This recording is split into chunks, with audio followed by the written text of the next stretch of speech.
नमस्कार, आप देख रहे हैं जनभावना टाइम्स। मैं हूं आपके साथ शालिनी श्रीवास्तव। दिल्ली हाई कोर्ट ने हाल ही में तलाक केस का निपटारा करते हुए करवा चौथ को लेकर एक अहम टिप्पणी की।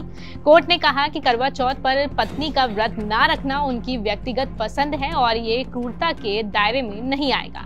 अदालत ने कहा कि इससे वैवाहिक संबंधों पर भी कोई असर नहीं पड़ना चाहिए। न्यायमूर्ति सुरेश कुमार केत और नीना बंसल कृष्णा की खंडपीठ ने कहा कि अलग अलग धार्मिक मान्यताएं रखना और कुछ धार्मिक कर्तव्यों का पालन नहीं करना क्रूरता नहीं है।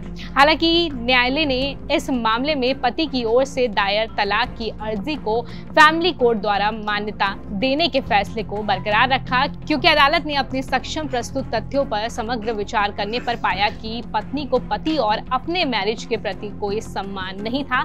उच्च न्यायालय ने एक महिला की अपील को खारिज करते हुए ये टिप्पणी की, जिसने क्रूरता के आधार पर अपने अलग हो चुके पति को तलाक देने के फैमिली कोर्ट के आदेश को चुनौती दी थी।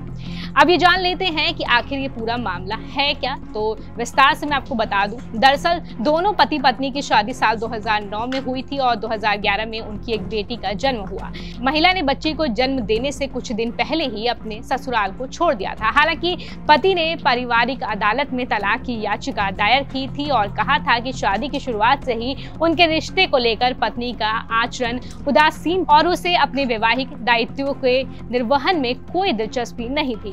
कई अन्य आधारों के अलावा पति ने कोर्ट को यह भी बताया कि 2009 के करवा चौथ के दिन पत्नी उससे नाराज हो गई और व्रत नहीं रखने का फैसला किया, क्योंकि उसने उसका फोन रिचार्ज नहीं करवाया था। वहीं पति ने कहा कि अप्रैल 2011 में जब उसे स्लिप डिस्क की समस्या हुई तो उसकी पत्नी ने उसकी देखभाल करने के बजाय अपने माथे से सिंदूर हटा दिया, अपनी चूड़ियां तोड़ दी और सफेद सूट पहन लिया और घोषणा की कि वह विधवा हो गई है।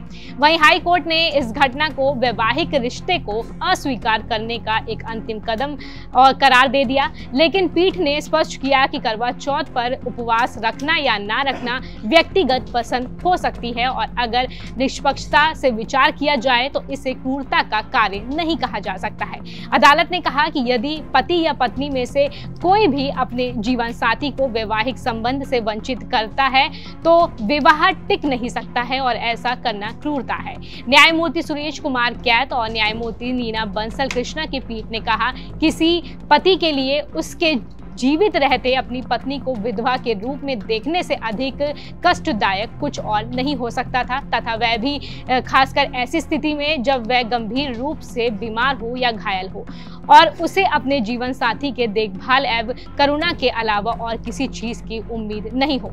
वहीं निसंदेह पत्नी के ऐसे आचरण को पति के प्रति अत्यधिक क्रूरता का कार्य ही कहा जा सकता है। इसलिए अदालत इस निष्कर्ष पर पहुंची है कि अपीलकर्ता पत्नी ने प्रतिवादी पति के प्रति क्रूरता से काम किया और हिंदू विवाह अधिनियम 1955 की धारा 13(1) IA के तहत दोनों के तलाक को फैमिली कोर्ट ने सही तरीके से मंजूरी दे दी। तो इस खबर पर आपकी क्या राय है, आप हमारे साथ कमेंट बॉक्स में जरूर साझा करें। नमस्कार।